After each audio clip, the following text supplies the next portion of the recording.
Hi everyone, welcome to our English session this morning.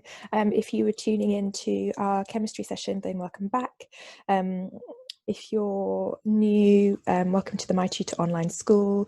Hopefully we can have another great day of sessions for you today. Just to say that we have this English session now, but we still have maths to come today.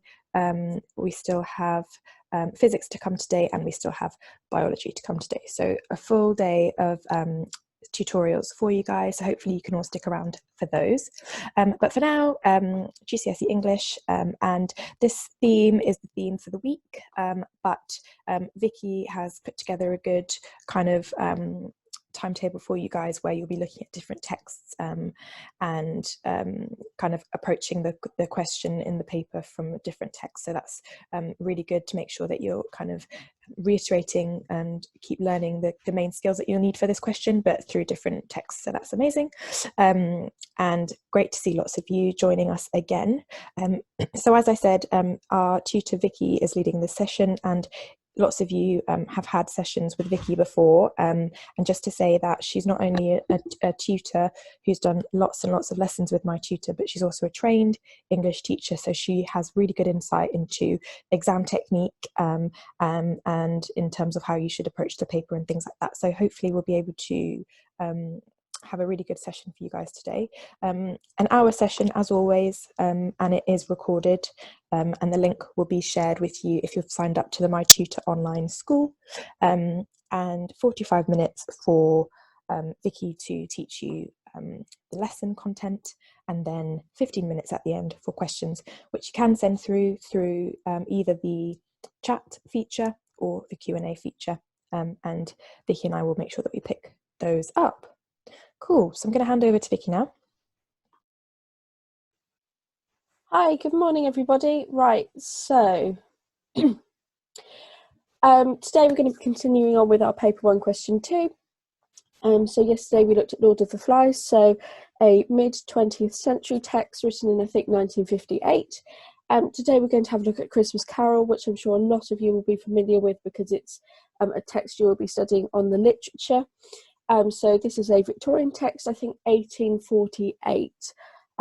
This was written, or 1849, somewhere around there.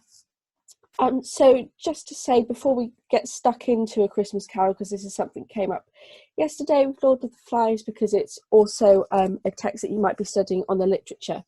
So how we are looking at A Christmas Carol today is we will be looking at it from a language perspective. So when it actually comes to the exam itself, you will not be given any texts that are on the literature paper. 2 reasons really. One, it gives those who have studied those texts a very unfair advantage, and the second being that the focus is very, very different. So you won't be disadvantaged in this session if you haven't read A Christmas Carol. If you haven't seen A Christmas Carol, probably the most likely one you might have seen is the Muppets one, which is fantastic. So don't feel like I'm covering A Christmas Carol and that means that everybody who's going to be doing Christmas Carol for literature is getting an unfair advantage. You won't be asked to look at a small paragraph like we're going to be looking at today in your language paper from set text, so don't worry about it too much. Right, so first of all, what I would like you to do for me, just very briefly, as our starter activity, is pretend that I am an alien, and I would like you to tell me what you know about paper 1 question 2.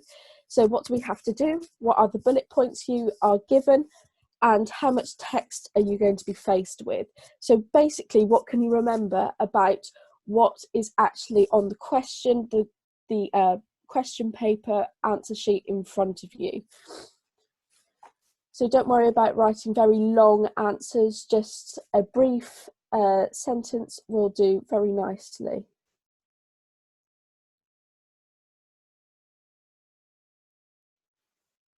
Yeah, how does the writer use language? 8 marker. Have to analyse language features.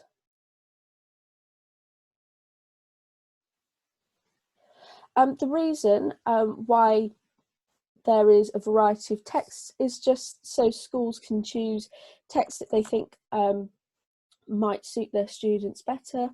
So for example, I know that some schools choose what they think is a simpler text for lower sets and a slightly more challenging text for others. So some do that. Most schools usually do the same, but they're all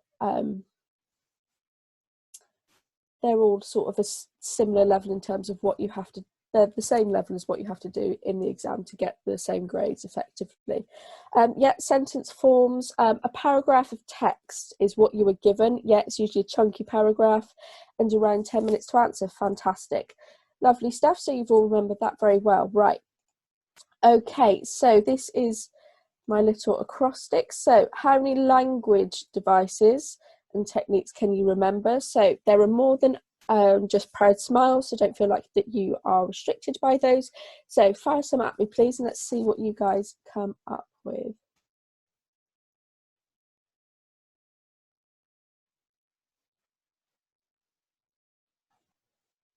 Personification, yeah, lovely.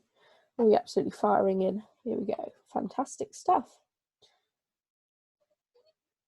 Metaphor, personification, hyperbole, repetition, yeah, pathetic fallacy, simile, onomatopoeia, juxtaposition, sibilance, metaphor, rhetorical question, anthropomorphism, edit, yep, sibilance, imagery, oxymorons, sounds, yet use of senses and sounds, yet fantastic. Emotive language, yeah, emotive language is something that you're more likely to see in the paper too. So for things like writing to persuade, trying to make you feel bad that you don't do something for whatever reason. Let's see, any others? Detailed description, enjambment. Now, enjambment, you're right, it is a language feature and technique. However, it is a poetry one. So that is something you would see in poetry. You don't need to worry about it for this paper. You won't see it. Semantic field, nice one. Yeah, length of sentences. Symbolism, I think we've pretty much got all of them. Alliteration. Oh, idiomatic metaphor, lovely. Right, fantastic stuff. So, as I've said, we're going to be looking at A Christmas Carol. So if you have studied Christmas Carol or you have seen it, what is the basic background of A Christmas Carol? What can you tell me about it, please? Have a little go on the chat function again for me. I'll give you a couple of minutes and then I'll start reading some out.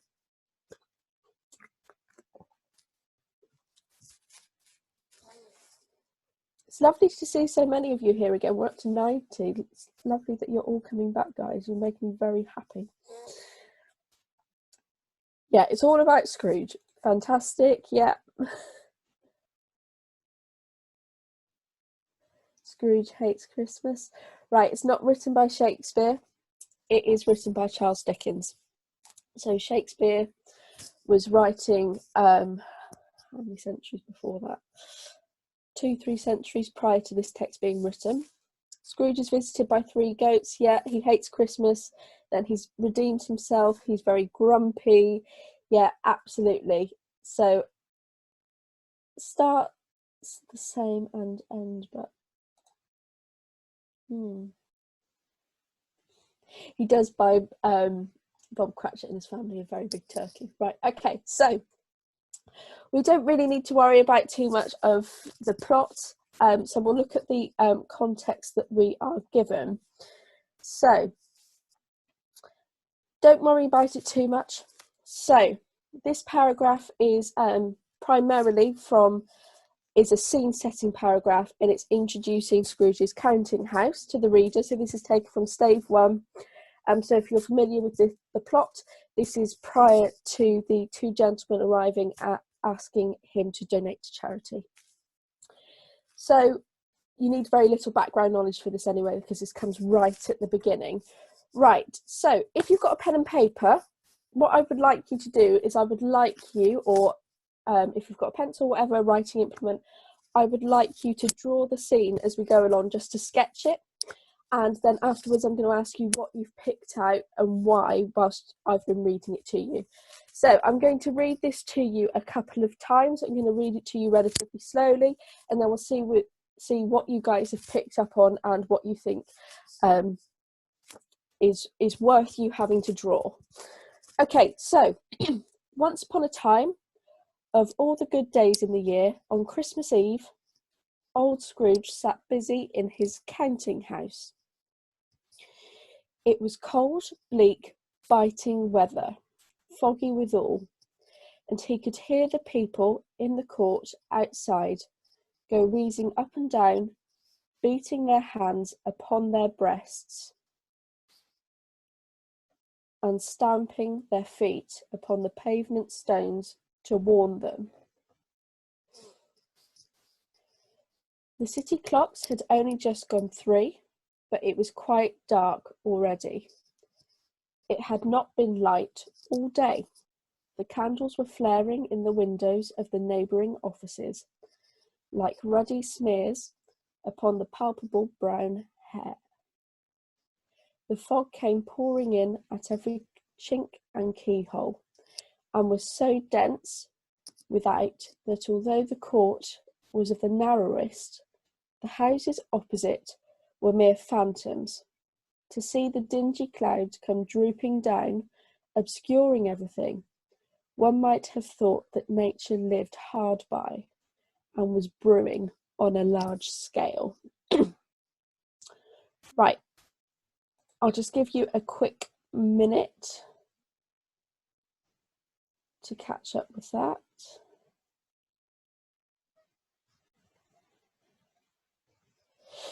This is a nice question in terms of looking at literature side. Is Christmas Carol a cyclical structure? So next week I imagine we'll be looking at question 3, which is the structure question on language, and we will go over cyclical structures then in more detail. So that's where you start and end the story at the same point. So this isn't cyclical because Scrooge isn't a happy, nice person at the start, and at the end he goes on a very big journey and changes. So it won't be a cyclical structure, but we will have a look over that in more detail in future sessions. Right, so I'll read over it again, and then I'd like to hear what you've picked out, what you've drawn and why. So, once upon a time, of all the good days in the year, on Christmas Eve, old Scrooge sat busy in his counting house. It was cold, bleak, biting weather, foggy withal, and he could hear the people in the court outside go wheezing up and down, beating their hands upon their breasts, and stamping their feet upon the pavement stones to warn them. The city clocks had only just gone 3, but it was quite dark already. It had not been light all day. The candles were flaring in the windows of the neighbouring offices like ruddy smears upon the palpable brown air. The fog came pouring in at every chink and keyhole, and was so dense without that although the court was of the narrowest, the houses opposite were mere phantoms. To see the dingy cloud come drooping down, obscuring everything, one might have thought that nature lived hard by and was brewing on a large scale. So what I would like you to do, please, is I would like you to tell me what you've picked out to sketch.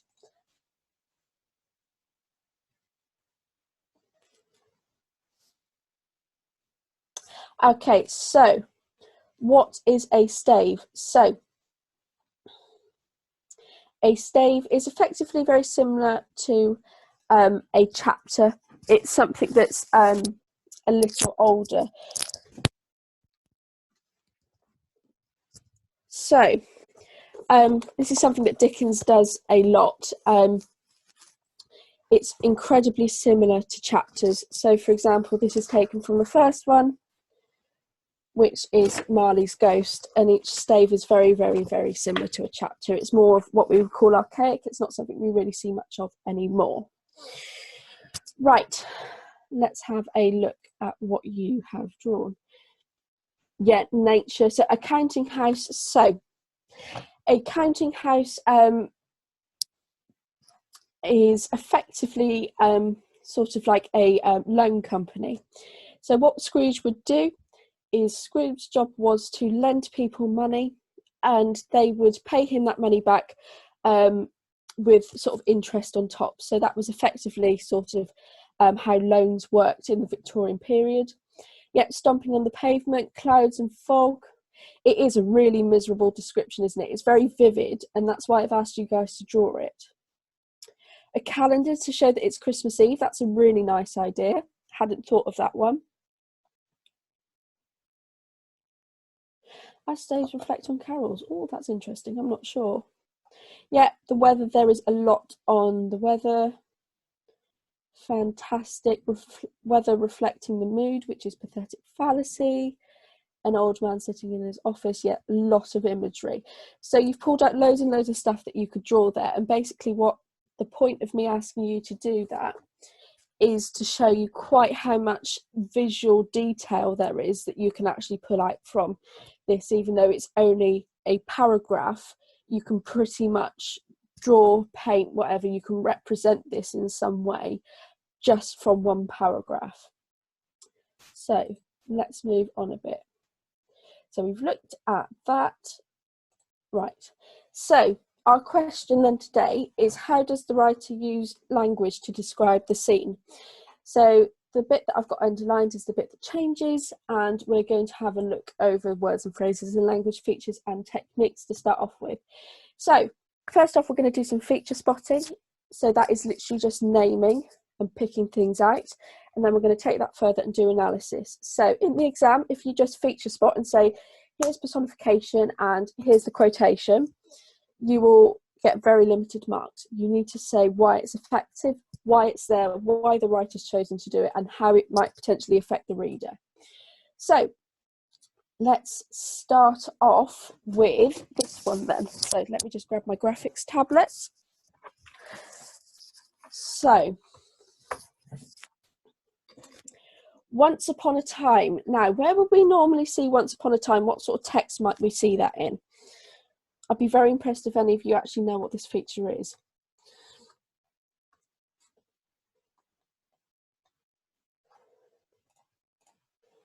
Yeah, fairy tales, exactly. So it is what we call a collocation.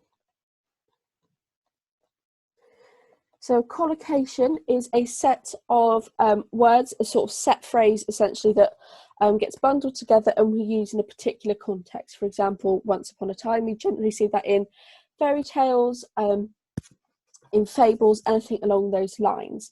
So yeah, absolutely, once upon a time, of all the good days in the year, on Christmas Eve, old Scrooge sat busy in his counting house. Now, we don't have any language features or techniques to put out there.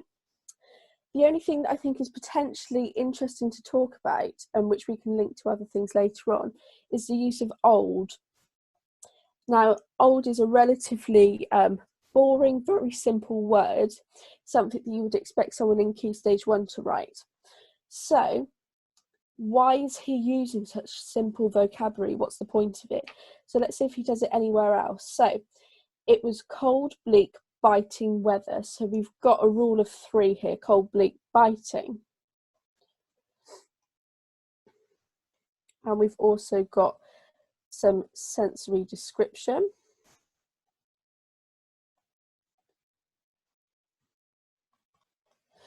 Foggy withal. So now we are looking more towards pathetic fallacy.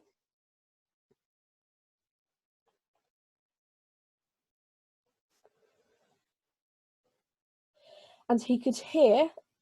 So again, this time we're going on to more sensory description, but from a different perspective. So we've had see and we've had feel with biting, and now we've had hear.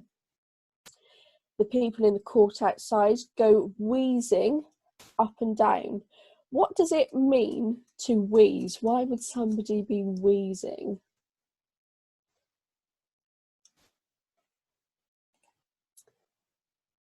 Yeah, out of breath. So it's or when laughing. That's a nice one. Lung issues. Yeah, so it's usually something that we would associate with people who are asthmatic, with people who have various lung conditions like chronic obstructive pulmonary disease.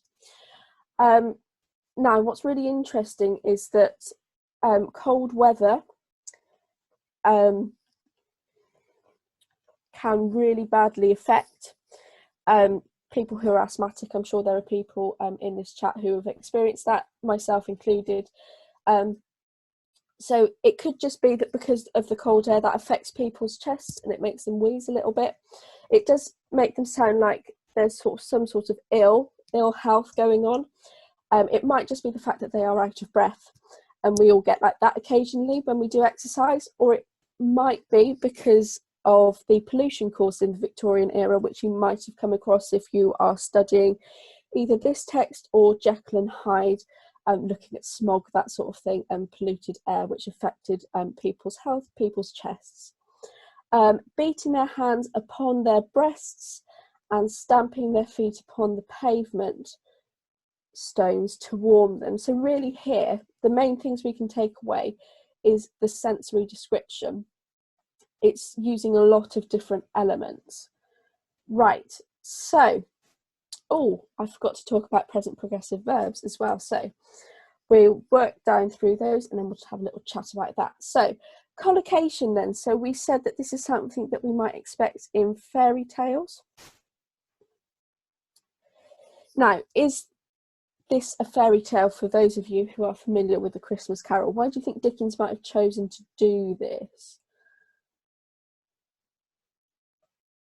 Alliteration, yeah, bleak and biting, lovely stuff. I was going to come on and link that in as well. Beat me to it.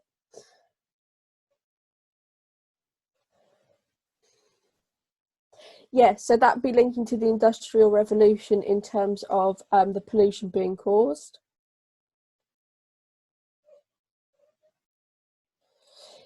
Yeah, so I think it's probably wanting to draw a contrast and potentially set up for a moral being learned. However, for those of us who do know A Christmas Carol, we can't apply any of that knowledge here because we've only got this paragraph.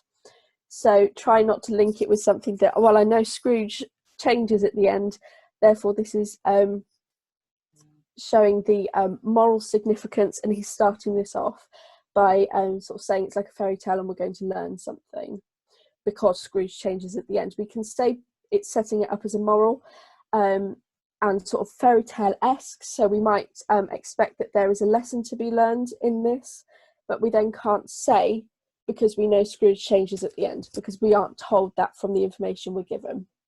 Okay, rule of three, so cold, bleak and biting. So cold and bleak, again, simplistic. Why do you think Dickens, who is an absolutely phenomenal writer, chooses to use quite boring, simplistic vocabulary? I've also put in that there's alliteration there, as one of you lovely people pointed out, if you beat me to it.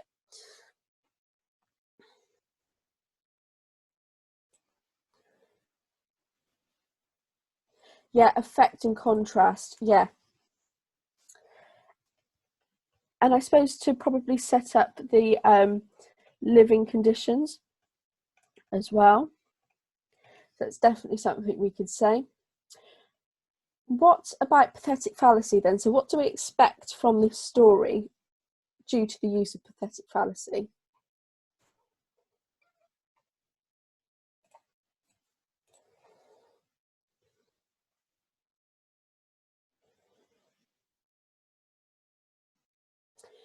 Yeah, so we're probably expecting there to be a very negative side to the story.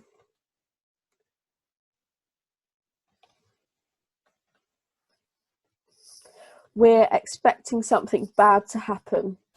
So we could say that this is foreshadowing.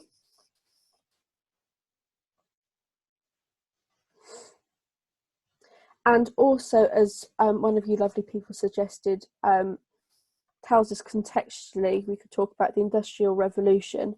So this is something more that you'd be likely to see on your paper 2, more than your paper 1. Usually with paper 1s you get a 20th century text, but there's nothing to say that they can't give you something outside of that box. So in your paper 2, you have 2 texts. You have one 20th century and one 19th century. So knowing a little bit about the Industrial Revolution, what happened, why it was created, why we turned from agricultural society to industrial, that's really important context for you to know for your paper 2, because then you're able to apply that context to what's in front of you to help you analyse, and that gets you big bonus marks, knowing and linking, being able to link those 2 things together. Right.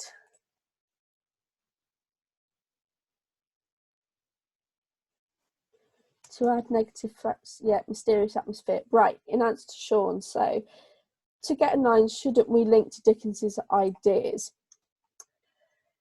In your literature, yes. In this, no, because you probably will not, you will be given a text most likely that you have never heard of before. So I think last exams was something to do with the T-Rex. There was one about a teacher called Mr. Fisher. They are probably texts that you will never heard of, and you will not have heard of the author. So all you've really got to go on is the context that the exam will give you. So you'll be given about 3 sentences saying, this is an extract from a novel. It is taken from this part of the novel. So for example, with this is taken from the beginning.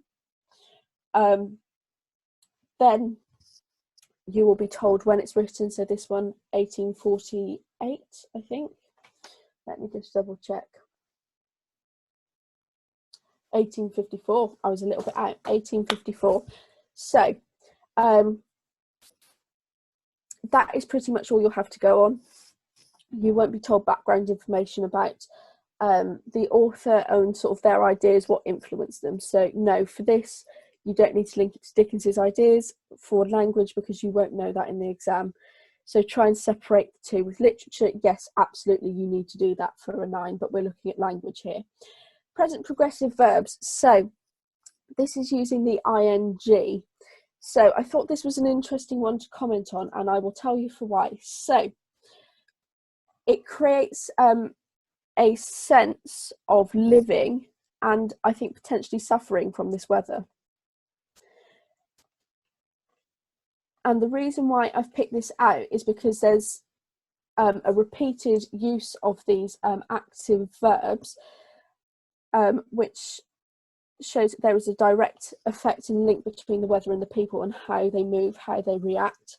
And being able to comment on something like present progressive verbs is very high level. Okay, let's move on to the next one. So I'll just see if anyone else has any other questions. Yes, you can talk about punctuation as well. I will be coming to that. So I'm going to move on just because I'm aware that I am sort of lagging a bit as to where I thought I was going to be at this time. So the city clocks had only just gone 3, but it was quite dark already. So again, we've got personification, not personification, pathetic fallacy. We could say that the darkness sort of reflects the mood, potentially foreshadows. It had not been light all day. The candles were flaring. Now, I'm in 2 minds as to whether we can say this is personification or not. I'm thinking not, because candles do flare, don't we? We have flares, which is a red light that creates a small sort of, effectively like a firework explosion when people need to be rescued. So I'm going to leave that as probably a not. So in the windows of the neighbouring offices, like ruddy smears upon the palpable brown air. So we've got a simile there, and also palpable brown air, which sounds absolutely disgusting. We could link that to the Industrial Revolution, and we could link that to pollution as well. The fog came pouring, so this we definitely do have some personification here. Going to run out of space. in every chink and keyhole, and was so dense without that although the court was the narrowest, the houses opposite were mere phantoms. So houses aren't actually phantoms, so that's an example of a metaphor. Also, I'm going to pick out narrowest. Now, this is something that I probably wouldn't actually bother talking about in terms of writing this up in an answer, but narrowest we call a superlative adjective. So the plain adjective will be narrow. The comparative, where we're comparing it to something else, will be narrower, the ER on the end. And the superlative, which means the most, the best, narrowest, EST. So this is the most narrow in the street. So where do we get to? So to see the dingy clouds come drooping down. So again, we've got some personification here. Obscuring everything, one might have thought that nature lived hard by and was brewing on a large scale. So we've got personification here. And we're also suggesting that nature is a living entity, like a person. It has a body, effectively. So we could also say that that is anthropomorphism. So these are the ones that I have picked out. I missed out alliteration at the bottom here. So similes then. So what I've done here is you can see that I've used an ellipsis. So that is just me indicating to the examiner that I've taken a chunk out. I don't need it.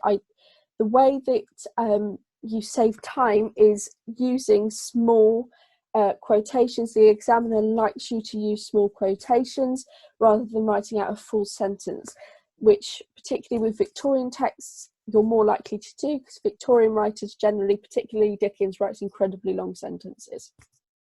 So what are the effects of this simile then? What could we say? So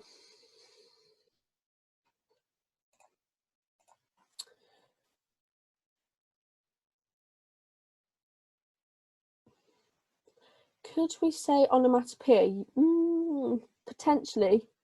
Flair, a call for help, yet lovely. I would say no to onomatopoeia. So city clocks, yeah, alliteration, but is it particularly interesting? Probably not. Yeah, so we've definitely got alliteration that we could talk about here. So the idea of dense, needing help.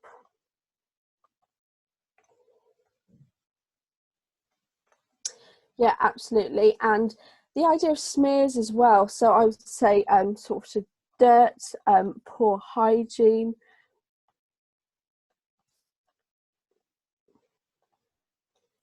Yeah, okay, personification. So the fog came pouring in at every chink. So again, we could say that we've got pathetic fallacy going on here. Roll those two in together, which is always nice to do.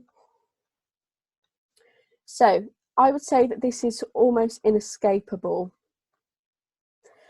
That so that could be potentially metaphorical.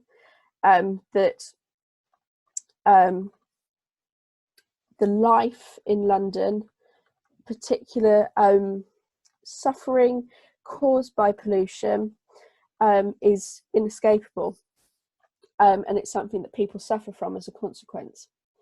So the houses opposite were mere phantoms. Now, what is a phantom, please? Can anybody tell me?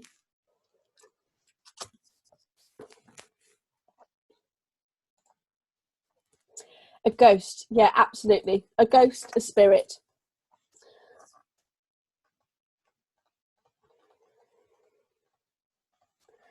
So, why do you think then that Dickens chooses to use this? What does this potentially do? So we could potentially say that this might be foreshadowing. We could also say that there's sort of a ghost-like presence, so potentially there might be death lurking, maybe, which is quite a bleak idea. Let's see what some of you guys have sent through in the chat. Fog has a shadow over it, an eerie tone, yeah, isolation. I like eeriness, definitely comes into play. Right, and alliteration then. So dingy clouds drooping down. So again, we could talk about personification for this one. So what you should be doing in the exam is, if you pull out a quotation and it's got more than one feature in it, talk about it and bundle it all into one paragraph. So I'm going to show you how to do that in a minute. So again, this is very similar to sort of eeriness. It's also quite a harsh sound, so that might reflect living conditions. Maybe we could potentially link those two together. Mystery. Pathetic fallacy is when the weather reflects a mood. So harsh, I like that. Yeah, absolutely. Right, so let's have a look and choose our paragraphs then. So what we need to do then is choose some that we think we can write the most about. So if we've got any that we can talk about more than one thing, then that's usually a good place to start. So alliteration, we could talk about personification a little bit here in alliteration, but it's not as rich as some of the other things. So metaphor, I think this is quite a nice one to talk about. However, we've only got one feature, so I'm going to say for the time being, probably not. Personification and pathetic fallacy. Now this, I think you can squeeze absolutely loads out of, so I'm definitely going to have a go at that. This one, we've only got a simile, a little bit of alliteration. Again, I would say probably not for that one.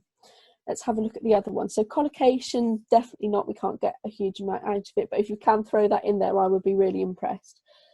Rule of three. Now, these two use the same quotations, so I'm going to use these two, rule of three and pathetic fallacy, and bundle those together.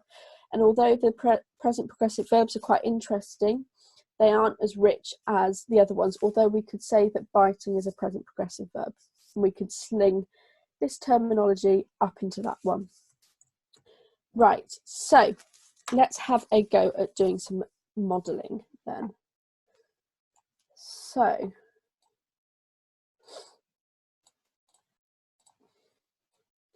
I'm going to start off with the triplet, or rule of three, or there's another word for it as well, but I can't remember which one it is.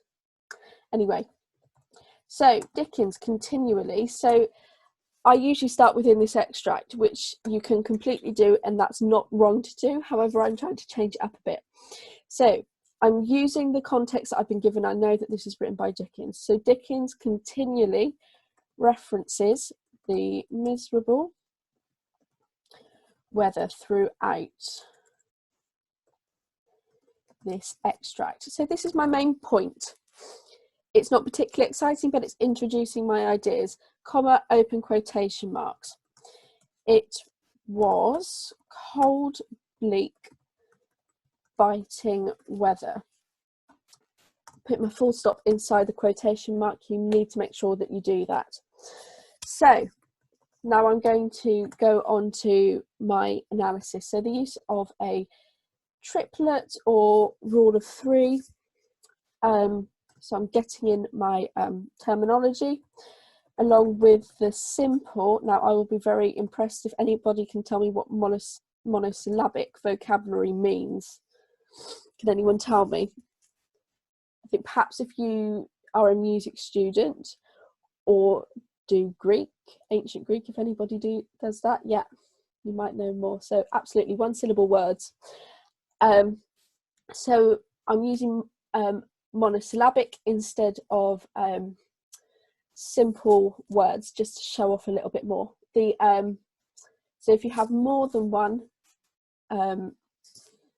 syllables, we call it polysyllabic, meaning many. Right, simple monosyllabic vocabulary creates vivid imagery. So again, I'm throwing in another piece of terminology, which is easily interpretable to the reader. So Can't spell interpret. So we know this because we've gone through that exercise, haven't we, where we've actually drawn stuff down. So by personifying, so I'm now throwing in personifying. There we go. By personifying, so I'm now using another piece of terminology. There we go. By personifying the weather,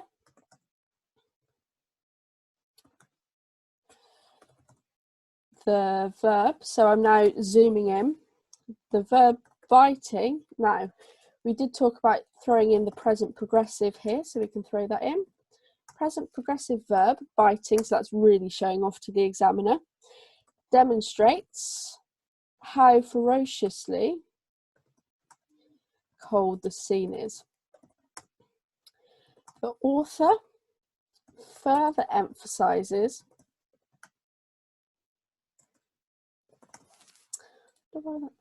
thinks it should be the American spelling, the cutting cold by using the alliterative plosive phrase. Can anybody tell me what a plosive is whilst I just finish this off? So, bleak biting. And then I'm being tentative with my language in terms of what I'm interpreting it as. So this may represent the repetitive waves in which the air attacks people. So I've thrown absolutely loads of terminology in there, and I've given a couple of alternative explanations. Pet or burst sounds, yeah, absolutely. So I'm just going to take that a little bit further. So a plosive isn't just put or but we only really ever talk about them at GCSE as put and but. So that's completely understandable. So a plosive is where you bring your lips together and you stop the air from going through your mouth, and it creates a small explosion of air. So we have put and but, we also have muh. I don't think we have any others in English. So it's where the lips come together and stop the air from coming through, and it creates quite a harsh sound. You often see plosives being used in war poetry to sort of show the sound of explosions. Right, so let's move on to my next one then. So the continued use of pathetic fallacy implies that the insufferable weather is inescapable, and then I'm going to put my quotation. So the fog came pouring in at every chink and keyhole. This use of personification, so again I've already got two pieces of terminology in there, demonstrates that the weather is all encompassing. The verb again, pouring, so let's go creates instead of suggests. So creates the image of a steady, overflowing fog which is able to fill every crevice in London. This makes the reader pity those who have to suffer the harsh conditions. So I'm also giving a personal reader response there. So always good to do. Some schools I think say, tell me how you feel. So you could say this makes me feel. I tend to say this makes the reader feel, just because I like to make it impersonal. If it doesn't make you feel anything, that is absolutely fine. just make up something that you think is likely to be something that the reader might feel. Right, so we've come to the end of our 45 minutes, so we will open up to some questions for you. So if you've got any questions, please throw them my way. I've seen some, Vicky, Yep. which is, if you use American spelling for some words, would we lose marks? That's a very good question. I'm not sure. I would imagine yes, because you're taking the exam in the UK. So yeah, I think you would, but you wouldn't in this question because you don't get marks for spelling, punctuation and grammar. You only get marks for that in paper 1 in the final writing question, so your question 5. So yes, I think you probably would. Thank you. How is cold, bleak, biting a rule of 3 and monosyllabic? Okay, so cold, bleak and biting. So cold, bleak, biting is a rule of 3 because it's 3 words coming together to create a description of the weather or to tell us how the weather is reacting. Cold and bleak is also monosyllabic because it only has 1 syllable, whereas biting has 2, so biting. So that wouldn't be monosyllabic. Great, thank you. Are we going to do Blood Brothers or Macbeth? Right, so in terms of looking at it in the language papers, no, because they are plays and you only get prose in the language paper. So that is, I suppose, dependent on whether we do some English literature sessions. I'm not entirely sure what the plans are for that. So yeah, I'm not sure whether I can sort of answer that more than over the sort of English language sessions I have planned. The answer would be no, because they're plays. Thank you. Will this recording be uploaded today? Yes, this recording will be uploaded hopefully by the end of the day today, so keep an eye out for that. Another question asking, when will we do anything other than how the writer describes the scene? That's a really good question. So that's the theme for this week, but next week we'll move on to something else. I'm thinking next week, Frederica, we're probably going to be doing structure, which is the question 3, as we've been looking at question 2 this week. Okay, sounds good. And then we can confirm that later once we've defined the schedule for next week. Mm-hmm. Will we do longer questions in the future, as I never know how to structure them?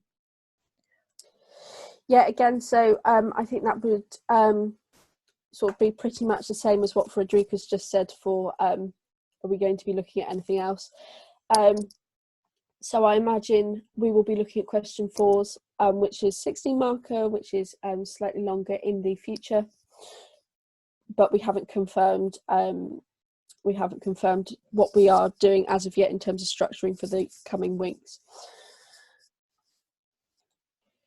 Great, thank you. There aren't any new questions that have come through, so do we I think we have the time to just kind of go over some more things before the end, and if there's any questions I'll raise that.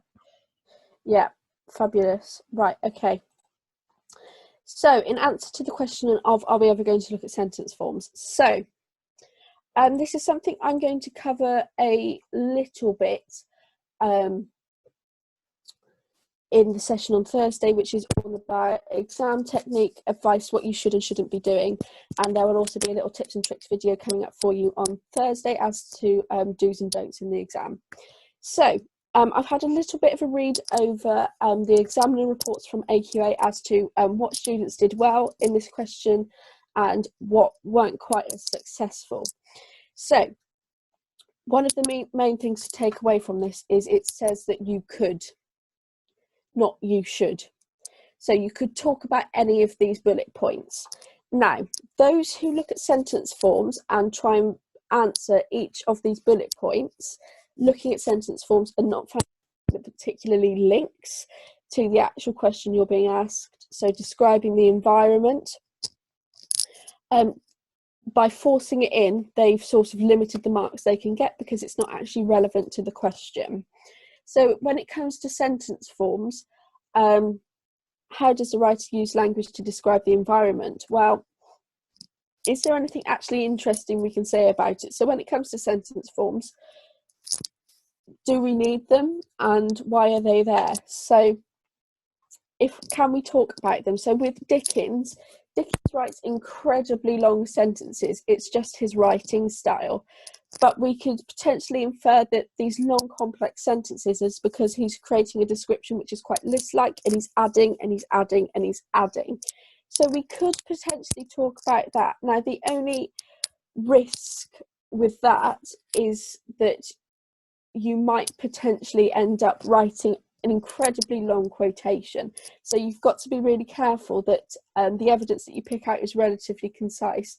So that might mean, for example, so the city clocks, and then putting ... and then jumping all the way down to palpable brown air and saying that as a quotation, but it's quite messy. So I think for this, I wouldn't particularly think about writing anything to do with sentence forms, because I think this paragraph is so rich in language devices and techniques that I wouldn't bother trying to fit it in, because I think it's very difficult to do well for this particular example. Now, tomorrow we're going to look at The Lovely Bones, which is a 2002 text, and we are going to look at sentence forms in that, because there are a couple of interesting things we can talk about there. So really, when it comes to sentence forms, I would say, unless it is very, very list-like, or unless you have minor or simple sentences for effect, I wouldn't talk about them unless their purpose is really, really clear for you. Right, so let's hop back onto some Q&As. So in the exam, if we know the book the extract is from, do we pretend that we don't know it, or are we allowed to mention further events in the book? Right, so yeah, ignore what you know, because you won't get credit for it. And I would be incredibly surprised if the text you got you actually had heard of, because they're usually relatively obscure texts to avoid people from knowing them. They won't be from very well known books. Yeah, you don't get any credit for showing off that you've got further knowledge that you have because you've read it, because that would be sort of an unfair advantage for everybody else. How many parts to the exam are there? So there's two sections, section A and section B. Section A is the reading, section B is the writing. So there's 4 questions in section A. So that is, the first one is just a quick retrieval of information. So question 1 is you quickly write down 4 sentences of find this information from this section of the text. This is question 2. We've been looking at language devices and features. Question 3 is structural features. And question 4 is you producing an opinion. To what extent do you agree with a particular statement you're given? So for example, for this one, we could say the teacher that said that Dickens' use of description is really effective here. To what extent do you agree? And you make an argument for and against. And then your question 5 is the writing section, which is your 40 marker, which is either writing a narrative or a description. Is this for AQA? Yes, it is, but that doesn't mean that you can't take away some of this stuff and use it in other exam papers, because you relatively cover the same thing, just how you assess it is slightly different. So the base knowledge, knowing terminology and being able to analyse why things are effective, that you can still take away. When it says you could include, does that mean you have to include the bullet points, or it's a suggestion? Right, so you should write about some of those bullet points. You don't have to write about all of them. So most students usually talk about words and phrases and language features and devices because they're the easiest ones to do. They're nicer and you can generally talk a lot more about them. You can talk about sentence forms as well, as I've said, if you want to, but if you can't find anything obvious and you think it's going to be a bit of a struggle to write about it, write about another language, feature and techniques instead, because you won't lose marks for not doing all 3 bullet points. It's a suggestion of you could talk about any of these 3. Like, how do we know? Yeah, he might just have wanted to write the story, but he's probably doing this for a particular effect. So I do appreciate with English sometimes we perhaps infer things that might not actually be there or intended, but for the purposes of this exam, that's what we have to do. How many marks is question 8? Do the schools ever repeat the same text every year? Yeah, usually, because they create a huge resource bank, which takes a lot of time to create those lessons, and they know a lot more about the same text that they do over and over again. Teachers tend to know it back to front if they do it more than once, but schools do change what they do.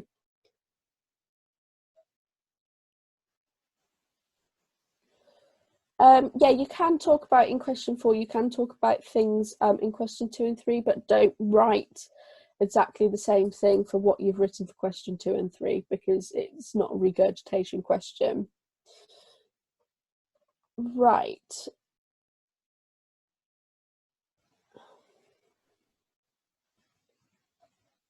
Seeing if there's anything else. The IGCSE paper is different, but you can still take a lot of skills away from these lessons, so don't worry about that too much. Right, I'll just double check the chat. How many marks is the full exam? I think 80. Would it be better to write several well-structured long paragraphs or many short paragraphs? Right. The more analysis, deep analysis you do, the better. So I would suggest that you write 2 very chunky, very well detailed paragraphs rather than 3 shorter ones. Even if you write effectively the same amount in 3 paragraphs as you would do 2 big paragraphs, you will be limiting how far up the levels you can go because of the amount of in-depth analysis and inference you are making.